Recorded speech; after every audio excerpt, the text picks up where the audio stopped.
اعوذ باللہ من الشیطان الرجیم بسم اللہ الرحمن الرحیم وما محمد الا رسول قد خلت من قبله الرسل افإن مات او قتل انقلبتم على اعقابكم ومن ينقلب على عقبيه فلن يضر الله شيئا وسيجزي الله الشاکرین۔ احباب کرام، ایک دفعہ محبت سے عبادت کی نیت سے بآواز بلند درود ابراہیمی پڑھ لیجئے۔ اللہم صلی علی محمد کما صلیت علی ابراہیم وعلی آل ابراہیم انک حمید مجید۔ اللہم بارک علی محمد وعلی آل محمد کما بارکت علی ابراہیم وعلی آل ابراہیم انک حمید مجید۔ گزشتہ کل الحمدللہ دروس سیرت النبی صلی اللہ علیہ وسلم کے عنوان پر ہم یہاں تک پہنچے تھے کہ ربیع الاول کا مہینہ تھا اور ہجرت کا 11واں سال تھا۔ سرکار دو عالم صلی اللہ علیہ وسلم اللہ کے پیارے اللہ کو پیارے ہو گئے۔ یہ بات ذرا ذہن میں رہے کہ سفر کے مہینے کے اندر جو آخری منگل تھا، اس منگل کی درمیانی شب میں سرکار جنت البقیع سے واپس تشریف لا رہے تھے تو راستے میں سرکار کے سر میں درد ہوا تھا، اور آگے چل کر جو بدھ والا دن، مطلب اس کے بعد جو بدھ کا دن ہے، وہ بدھ کا دن سرکار کی علالت کا پہلا دن تھا۔ اس انداز سے تقریباً 13 دن یا 14 دن سرکار بیمار رہے، اور 13 یا 14 دن بیماری کے بعد سرکار ربیع الاول کے مہینے میں بروز پیر 12 ربیع الاول کو زوال کے وقت کی ابتدائی لمحات میں اور چاشت کے وقت کے بالکل آخری وقت میں سرکار دو عالم صلی اللہ علیہ وسلم اس دنیا سے تشریف لے گئے۔ سرکار کے انتقال کے بعد کیا حالات ہوئے ہوں گے تو اللہ جانتا ہے۔ سعد بن معاذ رضی اللہ تعالی عنہ نامی ایک صحابی رسول گزرے ہیں۔ ان کا جب انتقال ہوا، جب ان کا جنازہ اٹھایا گیا تو چونکہ سرکار موجود تھے تو غیب کی خبریں اور وحی کے ذریعے سے آسمان کی خبریں امت تک پہنچا کرتی تھیں۔ اس بنیاد پر سرکار نے فرمایا تھا کہ سعد بن معاذ کے انتقال پر اللہ کا عرش ہل گیا ہے، اور فرمایا تھا کہ سعد بن معاذ کے جنازے میں 70,000 فرشتوں نے شرکت فرمائی تھی۔ جب سعد بن معاذ کا یہ حال تھا تو خود سرکار کا کیا حال ہوگا؟ لیکن معاملہ یہ تھا کہ چونکہ سرکار کے بعد آسمان کی خبریں دینے والا کوئی نہیں تھا، اس بنیاد پر ہم کچھ نہیں کہہ سکتے۔ زمین والوں کے حالات تو بیان ہوئے کہ ازواج مطہرات پر ایک قیامت ٹوٹی۔ حضرات صحابہ کرام میں سے جو جہاں پر سرکار کے انتقال کی خبر سنتا تھا وہ وہیں پر وہ ڈھیر ہونا شروع ہو جاتا تھا۔ حضرت عثمان غنی رضی اللہ تعالی عنہ سکتے کے عالم میں آگے زبان بند ہو جاتی ہے۔ حضرت علی المرتضیٰ رضی اللہ تعالیٰ عنہ روتے ہوئے بے ہوش ہو کر گر پڑتے ہیں۔ حضرات صحابہ کرام میں سے سب سے زیادہ جو اثر ہوا سرکار کی وفات کا وہ حضرت عمر کے دل پر ہوا تھا۔ چنانچہ حضرت عمر نے تو باقاعدہ تلوار نکال لی تھی اور اعلان کر دیا تھا کہ جو کہے گا کہ محمد کا انتقال ہو گیا ہے، میں اپنی گردن سے اپنی تلوار سے اس کی گردن کاٹ دوں گا۔ یہ منافقین کی سازش ہے۔ حضور پر نور انتقال نہیں فرما سکتے ہیں۔ حضور حضرت موسیٰ علیہ السلام کی طرح اپنے اللہ سے ملاقات کو گئے ہیں۔ جیسے حضرت موسیٰ اللہ سے ملاقات کر کے واپس آ گئے تھے، سرکار بھی واپس تشریف لانے والے ہیں۔ ابو بکر صدیق رضی اللہ عنہ کے متعلق میں نے آپ کو بتلایا تھا کہ حضرت اللہ کے نبی علیہ السلام کی طبیعت پیر والے دن کچھ سنبھلی تھی، جب صحابہ کرام بھی منتشر ہو گئے تھے، اور آخری مرتبہ صحابہ کو سرکار نے اپنی جو زیارت کروائی تھی وہ فجر کی نماز کے موقع پر، جبکہ مسجد نبوی کے اندر جماعت کھڑی تھی۔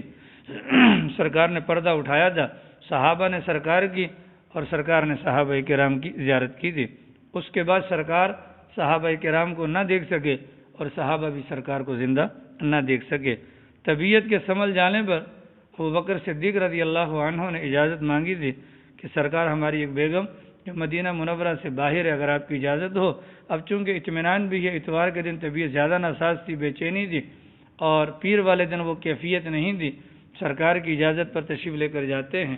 اور زوال کے ابتدائی وقت میں جب سرکار کے انتقال کی خبر ابو بکر صدیق رضی اللہ عنہ کو پہنچتی ہے، حضرت ابو بکر صدیق رضی اللہ تعالی عنہ روتے ہوئے، اور ایک روایت میں آتا ہے کہ سانس اکھڑ چکی تھی ابو بکر صدیق رضی اللہ تعالی عنہ کی، اور سینہ مبارک کے اندر ایسی آواز تھی جیسا کہ پانی کے ابلنے کی آواز جب آتی ہے جب ہانڈیا وغیرہ کے اندر پانی ڈالا جاتا ہے، اس حالت میں آئے اور مسجد نبوی کے دروازے پر اپنا گھوڑا باندھا اور پھر اندر گئے، تو چونکہ ازواج مطہرات اور خاندان کی دیگر خواتین بھی گھر کے اندر موجود تھیں، اس بنیاد پر باقاعدہ اجازت لے کر سرکار کے پاس تشریف لے کر جاتے ہیں۔ اما عائشہ صدیقہ رضی اللہ عنہ چونکہ بیٹی ہیں، ان سے پردہ نہیں، ان کے علاوہ باقی تمام ازواج مطہرات اور خاندان کی خواتین نے پردہ کیا، اور اس موقع پر سرکار دو عالم صلی اللہ علیہ وسلم کے چہرہ مبارک کے اوپر کپڑا ڈالا ہوا تھا۔ ابوبکر صدیق رضی اللہ تعالی عنہ نے وہاں پر جو کلمات کہے ہیں اس کے متعلق روایات مختلف ہے۔ ایک روایت تو وہ ہے جو کل میں نے آپ کے سامنے بیان کی تھی کہ یک لخت حضرت کی چیخ نکلی اور واہ نبیہ واہ خلیلہ واہ صفیہ کے الفاظ حضرت نے دہرائے، سرکار کی پیشانی مبارک کو چوما، اور پھر ایک روایت میں یوں بھی آتا ہے حضرت ابوبکر نے کہا یا رسول اللہ آپ کو دو موتوں کا مزہ نہیں چکھائے گا، آپ کے مقدر میں جو موت لکھی تھی اللہ تعالیٰ نے وہ موت کا مزہ آپ کو چکھا دیا ہے۔ پھر سرکار سے فرمایا یا رسول اللہ آپ حیات اور موت دونوں حالتوں کے اندر پاکیزہ ہیں۔ پھر ابوبکر صدیق رضی اللہ تعالیٰ عنہ نے فرمایا سرکار آپ توصیف سے بالا تر ہیں اور رونے دھونے سے مستغنی ہیں۔ پھر فرمایا کہ یا رسول اللہ نے آپ کو اختیار دیا تھا، آپ دنیا میں رہنا چاہیں تو رہ لیں اور اگر آخرت کے لیے آنا چاہیں تو آ جائیں، چونکہ آپ نے اپنی پسند سے موت کو اختیار کیا ہے، اگر آپ اپنی پسند سے موت کو اختیار نہ کرتے ہم آپ کی جان بچانے کے لیے اپنی جانیں قربان کر دیتے ہیں۔ اس کے بعد ابوبکر صدیق رضی اللہ تعالیٰ عنہ نے سرکار دو عالم صلی اللہ علیہ وسلم کی طرف متوجہ ہو کر فرمایا کہ یا رسول اللہ اگر آپ نے ہمیں منع نہ کیا ہوتا رونے سے تو ہم رو رو کر اپنی آنکھوں کے آنسوں آپ کے اوپر ختم کر دیتے۔ یہ ساری باتیں ہو جانے کے بعد حضرت ابوبکر صدیق رضی اللہ تعالیٰ عنہ باہر تشریف لاتے ہیں۔ رات صحابہ کرام مغموم، اور مطلب کوئی بھی صحابی رسول جو مسجد نبوی کے اندر موجود تھا وہ اپنی اصلی حالت کے اندر موجود نہیں تھا، چونکہ بعد میں یعنی کہ منگل والا دن جو آتا ہے حضرت عمر نے خطبہ دیا تو انہوں نے مجمع عام کے اندر اعلان کیا ہم نے تو کبھی سوچا بھی نہیں تھا کہ سرکار ہم سے پہلے دنیا سے چلے جائیں گے، ہمیں تو امید ہی نہیں تھی کہ سرکار یوں ہمیں چھوڑ کر چلے جائیں گے۔ ابوبکر صدیق رضی اللہ تعالیٰ عنہ پیر والے دن اندر سے باہر تشریف لائے، حضرت عمر فاروق رضی اللہ تعالیٰ عنہ کو کھڑے ہو کر مخاطب کیا عمر تم کیا کہتے ہو؟ کہا کہ میں کہتا ہوں کہ جو یہ کہے گا کہ محمد کا انتقال ہو گیا ہے اپنی تلوار سے اس کی گردن اڑا دوں گا۔ حضرت عمر فاروق رضی اللہ تعالیٰ عنہ کے جواب میں حضرت نے قرآن کریم کی آیات ان کو سنائی، انک میت و انہم میتون، کہ آپ نے یہ آیت نہیں پڑھی وما محمد الا رسول، کہ آپ نے یہ آیات نہیں پڑھی فلاں فلاں موقع پہ تمہیں یاد نہیں ہے سرکار نے یوں یوں یوں یہ الفاظ ارشاد فرمائے تھے۔ یہ تمام کی تمام باتیں اس بات پر دلالت کرنے والی تھیں کہ سرکار نے بھی ایک دن دنیا سے جانا ہے۔ چنانچہ اس کے بعد حضرت ابوبکر صدیق رضی اللہ تعالی عنہ رونے دھونے کی حالت کے اندر مسجد نبوی میں منبر رسول کے قریب کھڑے ہوئے اور لوگوں کو مخاطب کیا، پورا مجمع سناٹے کے اندر آ گیا اور حضرت ابوبکر صدیق رضی اللہ تعالیٰ عنہ نے باقاعدہ اعلان فرما دیا کہ جو بندہ اللہ کی عبادت کرنے والا تھا تو سنو اللہ کی ذات زندہ ہے، اس کو موت نہیں آئی، اور جو محمد کا عبادت گزار تھا تو سنو محمد کا انتقال ہو چکا ہے، وما محمد الا رسول قد خلت من قبلہ الرسل، محمد اللہ کے ایک رسول تھے، اس سے پہلے بھی رسول آتے رہے، وہ دنیا سے جاتے رہے، افإن مات او قتل انقلبت او قتل، کیا حضور انتقال کر جائیں یا حضور کو قتل کر دیا جائے، انقلبتم علی اعقابکم، کیا تم واپس اپنے ایڑیوں کے بل دوبارہ جاہلیت کی طرف چلے جاؤ گے؟ سنو اگر تم نے ایسا کر لیا فلن یضر اللہ شیئا، اللہ کو کوئی بھی نقصان نہیں ہوگا۔ یہ باتیں یہاں پر ہو رہی تھیں، زوال کے موقع پر سرکار کا انتقال ہوا، اب خبر تو پھیل نہیں تھی، وہ پھیل گئی۔ مسجد نبوی کی یہ کیفیت تھی، باہر مردوں کا مجمع تھا اور اندر ازواج مطہرات تھیں اور دروازہ بند تھا۔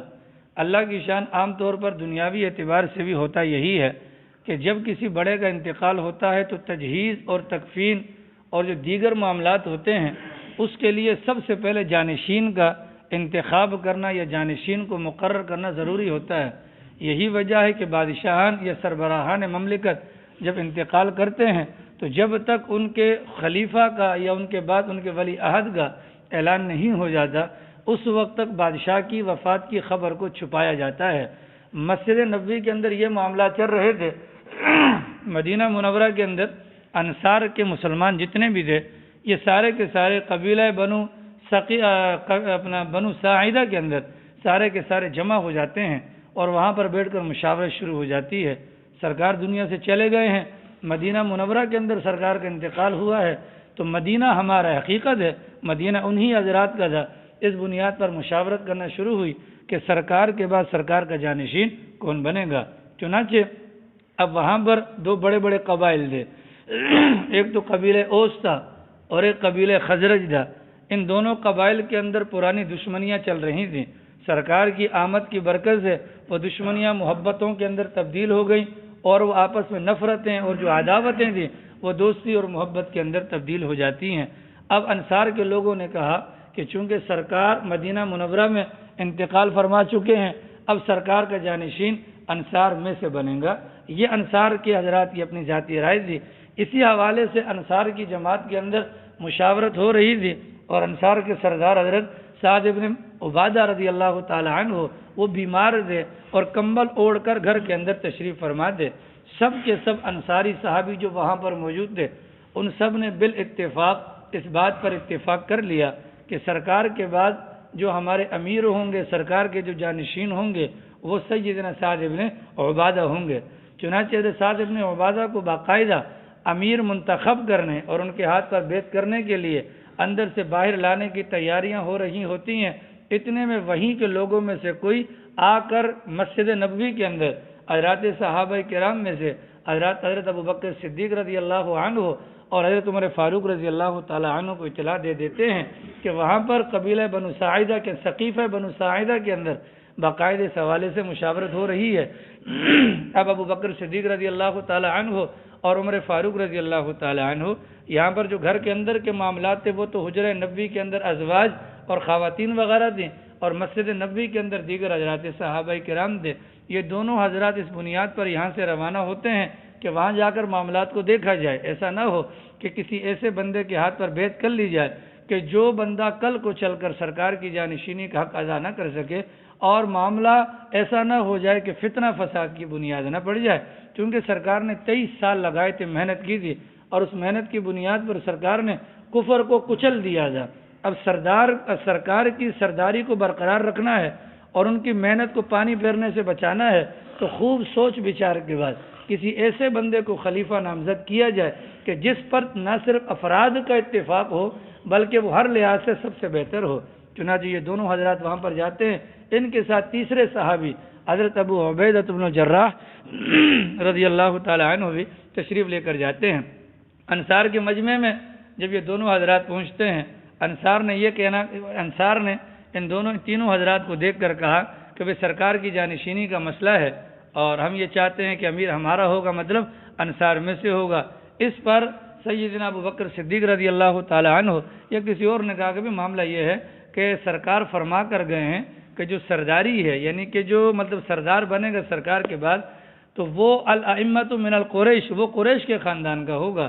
آپ انصاری ہیں، آپ کی اخلاص یا آپ کی خدمات دین اس کا انکار تو نہیں ہے، پر سرکار تو فرما کر گئے ہیں الائمۃ من القریش کہ جو قریشی ہوگا وہی ہوگا سردار یعنی سرکار کا جانشین۔ چنانچہ یہ بات ہو جانے کے بعد اب انصار میں سے کہا کہ ایسا کر لیتے ہیں، ایک امیر آپ لوگوں میں سے بن جائے اور ایک امیر ہم لوگوں میں سے بن جائے، مطلب ایک انصاریوں میں سے امیر ہو جائے اور ایک امیر بن جائے مہاجرین میں سے۔ حضرت عمر فاروق رضی اللہ تعالیٰ عنہ فوراً بول پڑے، کہا یہ کیسے ہو سکتا ہے کہ دو تلواریں ایک نیام میں نہیں ہو سکتی، ایک عورت کے دو شوہر نہیں ہو سکتے، ایک اسلامی سلطنت کے دو امیر کیسے ہو سکتے ہیں؟ یہ تو نہیں ہو سکتا ہے۔ اس کے بعد عمر فاروق رضی اللہ تعالیٰ عنہ نے کھڑے ہو کر تقریر فرمائی اور وہ جو روایات ابوبکر صدیق بیان فرما رہے تھے ان تمام روایات کو بیان کیا گیا۔ حضرت عمر نے کھڑے ہو کر کہا کہ یہ بتاؤ بھائی ابوبکر کے مقابلے میں تم میں سے کوئی ہے جو پیش قدمی کر سکے؟ ابوبکر اگر کہیں کھڑے ہو جائیں تو تم میں سے کوئی ہے جو ابوبکر کے مقابلے میں کھڑا ہو؟ سب نے کہا نہیں۔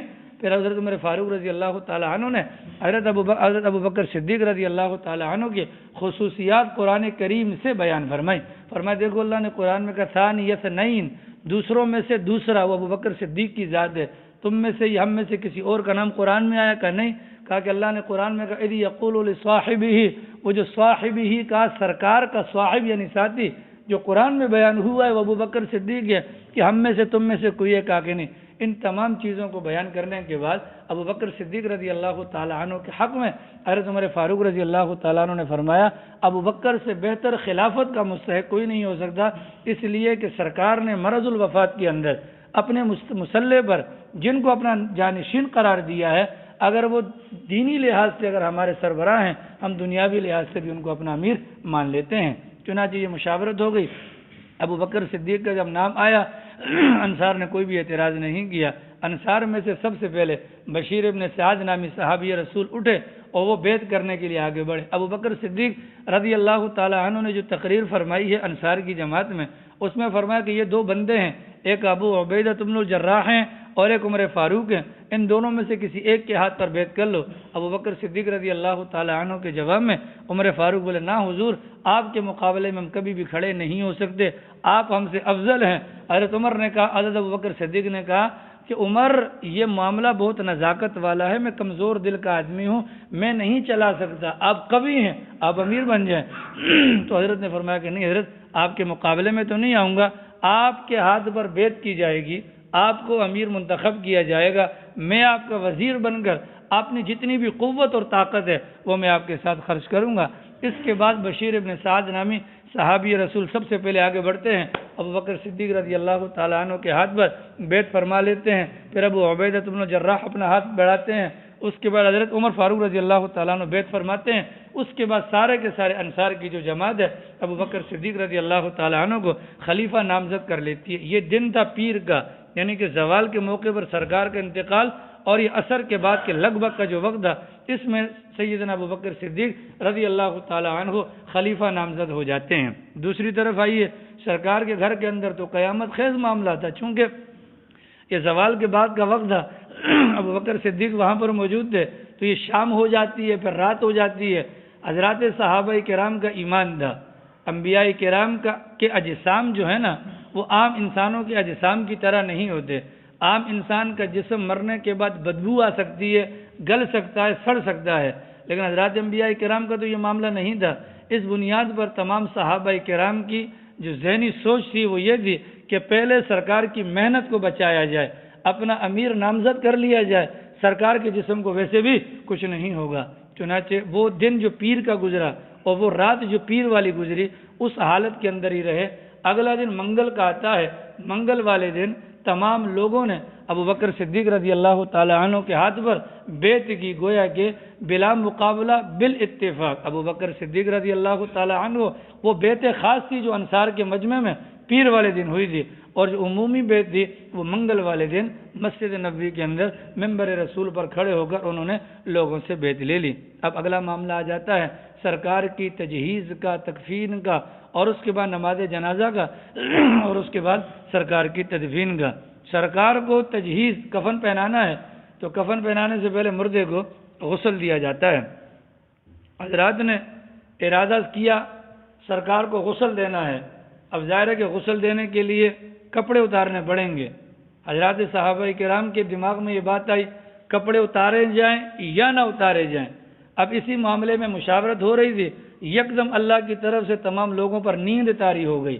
جیسے غنودگی ہوتی ہے نا، چونکہ وہ پچھلی رات کے پچھلے دن کے روتے ہوئے تھے، بہت زیادہ تھکاوٹ تھی، یکدم نیند غالب ہوئی اور غیب سے آواز آئی، خبردار ہمارے نبی کے کپڑے کوئی مت اتارنا، ہمارے نبی کے کپڑے کوئی مت اتارنا، ہمارے نبی کو کپڑوں کے اندر ہی غسل دیا جائے۔ چنانچہ سرکار دو عالم صلی اللہ علیہ وسلم کو کپڑوں کے اندر ہی غسل دینے کا فیصلہ ہوا۔ غسل دینے کے لیے سیدنا علی المرتضیٰ رضی اللہ تعالی عنہ سرکار کو نہلانے لگے۔ اندر غسل خانے کے اندر غسل والی جگہ پر حضرت عباس سرکار کے چچا، حضرت فضل یعنی کہ اپنا حضرت عباس کے بیٹے، حضرت قسم حضرت عباس کے بیٹے، یہ تینوں حضرات جو تھے یہ سرکار کو کروٹ بدلتے جاتے تھے۔ حضرت اسامہ سرکار کے مطلب منہ بولے بیٹے کے بیٹے حضرت اسامہ بن زید اور حضرت شقران سرکار کے آزاد کردہ غلام یہ پانی لا لا کر سرکار پر ڈالتے جاتے تھے۔ تجہیز کے بعد یعنی کہ یہ غسل وغیرہ کا معاملہ ہو گیا، اس کے بعد کفن کا معاملہ تھا۔ سرکار کے لیے سب سے پہلے جو کفن کا تجویز ہوا، ابو بکر صدیق رضی اللہ تعالیٰ عنہ کے بیٹے عبد الرحمن بن ابی بکر کی ایک چادر تھی جو یمن کی بنی ہوئی تھی، اس کے بارے میں مشاورت ہوئی، لیکن بعد میں اس کو ہٹا دیا گیا اور سرکار دو عالم صلی اللہ علیہ وسلم کو سحول کے بنے ہوئے 3 کپڑوں کے اندر، 3 چادروں کے اندر سرکار کو کفنا دیا گیا۔ سرکار کی 3 چادریں ایسی تھیں، نہ اس پر امامہ تھا نہ ہی اس کی قمیض تھی، اور 3 چادروں کے اندر سرکار دو عالم صلی اللہ علیہ وسلم کو لپیٹ دیا جاتا ہے۔ اللہ کی شان۔ اب اگلا معاملہ آتا ہے کہ سرکار کی تدفین کرنی ہے۔ پھر حضرات صحابہ کرام کا آپس میں اختلاف ہو گیا، سرکار کی تدفین کہاں ہوگی؟ ابو بکر صدیق رضی اللہ تعالیٰ عنہ فرمانے لگے، میں نے سرکار دو عالم صلی اللہ علیہ وسلم سے یہ فرماتے ہوئے سنا تھا، انبیاء کرام جس جگہ پر انتقال کرتے ہیں وہی ان کا مدفن ہوتا ہے، مطلب انبیاء کرام کو ہٹایا نہیں جاتا۔ سرکار جہاں پر سرکار کا بستر تھا، چارپائی وغیرہ تو تھی نہیں، سرکار کا جہاں پر بستر تھا اس بستر کو اٹھا دیا گیا اور اسی جگہ کو قبر کے لیے منتخب کیا گیا۔ پھر صحابہ کا اختلاف ہو جاتا ہے سرکار کی قبر کیسی بنائی جائے۔ اس زمانے میں مکہ مکرمہ کے اندر جو رواج تھا قبریں بنانے کا، وہ بغلی قبر بنائی جاتی تھی۔ قبر کا گھڑا کھودنے کے بعد پھر ایک طرف میں دیوار والی سائیڈ میں باقاعدہ طاق نما جگہ چھوڑ دی جاتی تھی، اس کو بغلی قبر کہا جاتا تھا۔ مدینہ منورہ کے اندر جو قبر کا جو طریقہ کار رائج تھا وہ تھا جو ہماری قبروں جیسا لحد والا جو طریقہ کار ہے۔ صحابہ کرام میں سے دو صحابی، ایک کا نام تھا ابو عبیدہ بن الجراح اور دوسرے کا نام حضرت ابو طلحہ انصاری، یہ دونوں الگ الگ صحابی ہیں۔ ابو طلحہ مکہ مکرمہ کے طریقے کے مطابق قبر بنانا جانتے تھے، ابو طلحہ مدینہ کے طریقے کے مطابق قبر بنانا جانتے تھے۔ اب یہ طے کرنا مشکل تھا کہ سرکار کے لیے قبر کون سی بنائی جائے۔ حضرت عمر نے رائے دی کہ بہتر ہے کہ بندہ بھجوا دو ابو عبیدہ اور ابو طلحہ کے پیچھے، دونوں میں سے جو پہلے آ جائے ہم اس کو اس کی مرضی کے مطابق قبر بنانے دیں گے۔ بندہ روانہ ہوا، اللہ کی شان ابو عبیدہ لیٹ ہو گئے، ابو طلحہ جلدی آ گئے۔ ابو طلحہ مدینہ کے طریقے کے مطابق قبر کھودنے کے اندر ماہر تھے، اس بنیاد پر مدینہ منورہ کے طریقے کے مطابق لحد جیسے ہماری قبر ہوتی ہے اس طریقے سے سرکار کی قبر کھود دی گئی۔ سرکار کی قبر کھود دینے کے بعد سرکار کا جو مبارک جنازہ تھا وہ قبر کے دہانے پر لا کر رکھا گیا اور اس کے بعد نماز جنازہ کے مسائل شروع ہو جاتے ہیں۔ مرض الوفات کی جو آخری دن تھا اتوار کا دن، اس میں سرکار نے سارے اہل بیت کو گھر پر بلایا تھا اور اہل بیت والوں کو جو باتیں وغیرہ ہوتی ہیں وہی اہل بیت نے پوچھا سرکار آپ کی جنازے کی نماز کون پڑھائے گا؟ اللہ کے نبی علیہ السلام نے فرمایا جب میرا انتقال ہو جائے تو تم لوگ تھوڑی دیر کے بعد جو ہے کمرے سے نکل جانا، سب سے پہلے مجھ پر جنازے کی نماز جبرائیل امین آ کر پڑھیں گے، پھر مجھ پر نماز جنازہ میکائیل آ کر پڑھیں گے، اس کے بعد اسرافیل آ کر پڑھیں گے اور اس کے بعد ملک الموت حضرت اسرائیل آ کر پڑھیں گے اور اس کے بعد لوگ فرداً آتے رہیں گے، یعنی عورتیں بھی آئیں گی، بچے بھی آئیں گے، مرد بھی آئیں گے، پر جنازہ پڑھانے والا امام کوئی نہیں ہوگا۔ جو بھی آئے گا درود و سلام وغیرہ پڑھ کر وہ حجرہ مبارک سے باہر نکل جائے گا۔ چونکہ پیر کا دن ان معاملات میں لگا رہا، منگل کے دن جب خلافت کا معاملہ حل ہو گیا، اب اس کے بعد تجہیز تکفین وغیرہ کے معاملات، تو یہ منگل کی شب بھی اسی کام کے اندر گزر جاتی ہے، چونکہ اس زمانے کے اندر لائٹنگ وغیرہ کا انتظام تو ہوتا نہیں تھا اور بالکل خاموشی سے قبر مبارک سرکار کی حضرت عائشہ کے حجرہ مبارک کے اندر کھودنا شروع کر دی جاتی ہے۔ پھر اس کے بعد قبر کی کھدائی کے بعد تب جنازے کا معاملہ آتا ہے۔ ابو بکر صدیق سے پوچھا گیا کیا طریقہ کار اختیار کیا جائے گا؟ فرمایا کہ لوگ اندر جائیں گے، بغیر امام کے درود و سلام پڑھ کر سرکار پر واپس آ جائیں گے۔ چنانچہ 10-10 5-5 اور اس طریقے سے تھوڑے زیادہ کرتے کرتے حضرات صحابہ کرام اندر جاتے، یہاں تک کہ ابو بکر اور عمر فاروق رضی اللہ تعالیٰ عنہ یہ دونوں حضرات اندر جاتے ہیں اور انہوں نے جانے کے بعد وہاں پر جو سرکار کے نماز جنازہ کے موقع پر جو کلمات ارشاد فرمائے ہیں اس میں السلام علیکم ورحمۃ اللہ، اے اللہ کے نبی آپ پر اللہ کی سلامتی ہو، اللہم انا نشہد، خدایا ہم گواہی دیتے ہیں کہ یہ آپ کے نبی ہیں، جو وحی آپ نے ان پر اتاری دی انہوں نے وحی کو پہنچا دیا ہے، انہوں نے امت کی خیر خواہی کا فریضہ سر انجام دے دیا ہے اور ان کی وحی کے اپنا اللہ کے راستے میں جہاد کیا، یہاں تک کہ اللہ کے دین کو غالب کیا، اللہ کے کلمے کو بلند کیا۔ خدایا ہمارا پیغام سرکار تک پہنچا دیجئے، کل قیامت والے دن ہم آپ سے امید رکھتے ہیں کہ اس وقت بھی آپ ہم سے دور اب ہمیں پہچاننے سے انکار مت کیجئے گا۔ چنانچہ یہ بات ارشاد فرمانے کے بعد واپس باہر آ جاتے ہیں اور پھر یک کے بعد دیگر حضرات صحابہ کرام جاتے ہیں، یہاں تک کہ یہ بدھ کا دن بھی پورا اسی طریقے سے گزر جاتا ہے اور 30,000 بندوں نے حضرت صلی اللہ علیہ وسلم کی نماز جنازہ ادا فرمائی اور اس کے بعد پھر جو بدھ والا دن گزار کر جو رات آتی ہے وہ سرکار دو عالم صلی اللہ علیہ وسلم کی تدفین کا معاملہ ہوتا ہے۔ تدفین کے اندر بھی وہی حضرات شریک ہوتے ہیں جنہوں نے غسل دیا تھا، حضرت علی ہیں، حضرت عباس ہیں، حضرت فضل ہیں، حضرت قسم ہیں، یہ حضرات ہیں اور انہوں نے سرکار کو قبر مبارک پر اتار دیا۔ تو یہی جو آج بدھ کا دن ہے یہی بدھ کا دن اور یہی رات کا ٹائم تھا۔ رات صحابہ کرام نے اللہ کے نبی علیہ الصلوۃ والسلام کو اللہ کے سپرد کیا اور ہاتھوں کو جھاڑ کر روتے ہوئے انا للہ و انا الیہ راجعون پڑھتے ہوئے اپنے گھروں کو واپس پلٹے۔ یا رب صلی وسلم دائما ابدا علی حبیبک خیر الخلق کلہم۔ سرکار دو عالم صلی اللہ تعالی علیہ وسلم کے انتقال کے بعد جو دوسرا مسئلہ ہے وہ یہ ہے کہ سرکار دنیا سے چھوڑ کر کیا گئے۔ چنانچہ یہ بات ذہن میں رہے، سرکار دو عالم صلی اللہ علیہ وسلم نے اپنی مبارک زندگی کے اندر فرما دیا تھا، ہم انبیاء کرام کی جماعت ایسی ہے، ہم جو کچھ چھوڑ کر جاتے ہیں وہ سارا صدقہ ہوتا ہے۔ حضرت ابو ہریرہ کی ایک روایت میں آتا ہے، سرکار نے فرمایا تھا کہ ہمارے وارث دراہم اور دینار کو گن نہیں پائیں گے۔ مراد یہی تھی کہ کچھ ہوگا نہیں تو کہاں سے گنیں گے۔ چنانچہ سرکار دو عالم صلی اللہ علیہ وسلم کے پاس انتقال کے موقع پر مرض الوفات میں انتقال سے ایک دن پہلے جب بار بار غشی طاری ہو رہی تھی تو 7 درہم گھر پر رکھے ہوئے تھے۔ حضرت عائشہ صدیقہ رضی اللہ عنہ سے فرمایا کہ وہ 7 درہم رکھے ہیں، ان کو فوراً صدقہ کر دیا جائے۔ اما عائشہ صدیقہ رضی اللہ تعالی عنہ وہ بات سن کر چونکہ بیماری کی وجہ سے پریشانی تھی، دماغ میں بات نہ رکھ پائیں۔ حضرت صلی اللہ علیہ وسلم غشی طاری ہو گئے، بے ہوش ہو جاتے ہیں۔ دوبارہ آنکھ کھولی کہ عائشہ وہ دراہم تم نے صدقہ کر دیے؟ کہا نہیں، کہا فوراً صدقہ کر دو۔ دوبارہ یہ بات کہہ کر سرکار بے ہوش ہو جاتے ہیں۔ تیسری مرتبہ آنکھ کھولی، فرمایا کہ وہ تم نے صدقہ کر دیا؟ فرمایا کہ نہیں۔ اللہ کے نبی علیہ السلام نے فرمایا میں اپنے اللہ کے پاس بدگمان ہو کر نہیں جانا چاہتا، فوری طور پر ان کو صدقہ کر دو۔ تو جو دراہم اور دینار وغیرہ تھے وہ تو سارے کے سارے صدقہ کر دیے گئے تھے۔ تو یعنی کہ اتوار کا دن گزار کا جو رات پیر کی جو سرکار کی دنیا میں آخری رات تھی، اس رات بھی سرکار کے گھر میں چراغ جلانے کے لیے تیل بھی نہیں تھا۔ سرکار دو عالم صلی اللہ علیہ وسلم نے سارا کا سارا اپنی زندگی کے اندر خرچ کر دیا تھا۔ اللہ کے نبی علیہ السلام کے پاس مال تو نہیں تھا، لیکن دین کی سربلندی کے لیے اعلی جہاد کے طور پر استعمال ہونے والی جو چیزیں تھیں اگر ان پر نظر ڈالی جائے تو سرکار کے انتقال کے بعد سرکار کے پاس 9 تلواریں تھیں، سرکار کے پاس 7 زریں تھیں، سرکار کے پاس 6 کمانیں تھیں، سرکار کے پاس 5 برچھیاں تھیں، سرکار کے پاس 3 جبے تھے جو سرکار دو عالم صلی اللہ علیہ وسلم نے چھوڑے تھے۔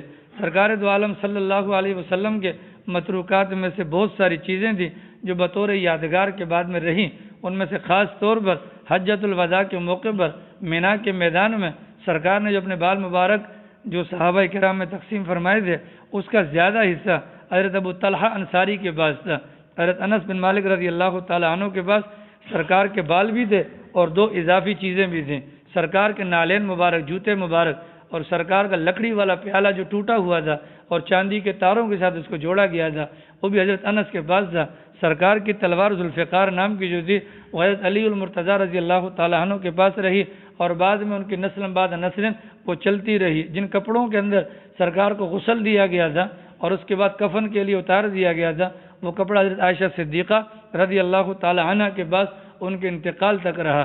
حضرت عائشہ کے انتقال کے بعد وہ میراث کے طور پر، وراثت کے طور پر حضرت اسماء رضی اللہ تعالی عنہ کے پاس رہا۔ حضرت عائشہ صدیقہ رضی اللہ عنہ اور بی بی اسماء رضی اللہ تعالی عنہ اور جبے کو بہت حفاظت سے رکھا کرتی تھیں۔ جب کوئی بیمار ہوتا تھا اور جبے کو پانی کے اندر بھگو کر وہ پانی بیماروں کو پلایا جاتا تھا، بیمار اس سے شفا یاب ہو جایا کرتے تھے۔ سرکار دو عالم صلی اللہ علیہ وسلم نے اپنے بعد اولاد میں سے ایک بیٹی چھوڑی ہے، 3 بیٹیوں کا انتقال سرکار کی عمر مبارک کے اندر ہو گیا تھا۔ سرکار کی 11 بیویوں میں سے 9 بیویاں سرکار نے چھوڑی ہیں۔ سرکار دو عالم صلی اللہ علیہ وسلم کا مکہ مکرمہ کے اندر جو پیدائش یعنی کہ موروثی جو مکان تھا، چونکہ سرکار کے انتقال سے پہلے سرکار کی وفات سے ولادت سے پہلے سرکار کے والد کا انتقال ہو گیا تھا، 6 سال کی عمر میں والدہ کا انتقال ہوا، 8 سال کی عمر میں دادا کا انتقال ہوا، تو پھر اس کے بعد یہ سارا سلسلہ سرکار کا اپنے ددیال کے اندر یعنی چاچا اور دادا کی پرورش میں رہا۔ جو موروثی طور پر سرکار کا جو مکان مکہ مکرمہ کے اندر حضرت عبداللہ کا جو مکان تھا وہ سرکار کا مکان تو بنتا ہے، لیکن جب مکہ مکرمہ سے مدینہ کی طرف ہجرت کی جاتی ہے، حضرت عقیل جو اس وقت مسلمان نہیں ہوئے تھے سرکار کے مکان پر قبضہ کر لیا تھا۔ فتح مکہ کے موقع پر سرکار جب مدینہ منورہ مکہ مکرمہ تشریف لائے، صحابہ نے پوچھا حضور قیام کہاں کریں گے؟ مطلب اشارہ اس بات کی طرف تھا اپنے آبائی مکان میں جائیں گے؟ سرکار نے فرمایا عقیل نے ہمارے لیے رہنے کو مکان چھوڑا کون سا ہے؟ لہٰذا وہ مکان جو متروکہ تھا اس کے بارے میں تو سرکار نے پوچھا نہیں۔ مدینہ منورہ میں آ جانے کے بعد 6 مہینے سرکار حضرت ابو ایوب انصاری رضی اللہ عنہ کے مکان کے اندر رہتے ہیں، اور اس کے بعد چونکہ اہل و عیال مکہ مکرمہ میں تھے تو 6 مہینے کے بعد مسجد نبی کے بغل میں حجرے بنوائے جاتے ہیں، چھوٹے چھوٹے کمرے جو ازواج مطہرات کے تھے۔ وہ میں نے بتلایا تھا کہ چوڑائی کے اعتبار سے 6 ہاتھ سے زیادہ نہیں تھے، لمبائی کے اعتبار سے یعنی یوں کر کے لمبائی کے اعتبار سے وہ 10 ہاتھ سے زیادہ نہیں تھے، اور وہ جو دیواریں تھیں وہ کچی تھی، گارے مٹی کی بنی ہوئی تھی، اور اوپر جو چھت بنائی گئی تھی وہ کھجور کے پتوں اور شاخوں کی تھی۔ جب سرکار کا انتقال ہونے لگا اس کی دیواریں بھی بوسیدہ ہو چکی تھی حجروں کی، اور دھوپ باقاعدہ گھر کے اندر آیا کرتی تھی، اس کے اوپر کپڑا وغیرہ لپیٹا ہوتا تھا۔ تو یہ 9 ازواج مطہرات کے حجرے تھے۔ سرکار دو عالم صلی اللہ علیہ وسلم باری باری ان حجروں کے اندر تشریف لے کر جایا کرتے تھے۔ سرکار کے انتقال کے بعد 9 بیگمات حضرات 9 بیگمات جو ہیں سرکار کی باقی رہیں، تو گویا کہ 8 حجرے باقی تھے۔ 9واں حجرہ تو سرکار کا وہی ہے جس میں عائشہ صدیقہ رضی اللہ عنہا رہا کرتی تھیں، اور وہیں پر سرکار کا انتقال ہوا، وہی سرکار کا مدفن اور مقبرہ بن گیا۔ باقی جو 8 ازواج مطہرات تھیں وہ اپنے حجروں کے اندر رہا کرتی تھیں۔ چنانچہ یکے بعد دیگرے جب ازواج مطہرات کا انتقال ہوتا رہا وہ حجرے خالی ہوتے رہے، ان حجروں کو خرید کر توڑ کر مسجد نبوی کے اندر شامل کیا جاتا رہا، یہاں تک کہ سن 88 ہجری کے اندر عمر بن عبدالعزیز رحمۃ اللہ علیہ جب مدینہ منورہ کے والی اور امیر مقرر ہوئے، انہوں نے وہ تمام کے تمام حجرات خرید کر ان کو توڑ کر جب مسجد نبوی کے اندر شامل کیا تو مدینہ والوں پر یہ دوسری قیامت دی۔ آج سرکار کی دوسری یادگار بھی ہم سے چھوٹ جاتی ہے۔ تو سیرت النبی کا جتنے دروس کا جو سلسلہ ہے وہ یہاں پر آ کر الحمدللہ ختم ہو جاتا ہے۔ اب 3 چیزیں باقی رہ گئی ہیں جس کو انشاءاللہ بیان کیا جائے گا۔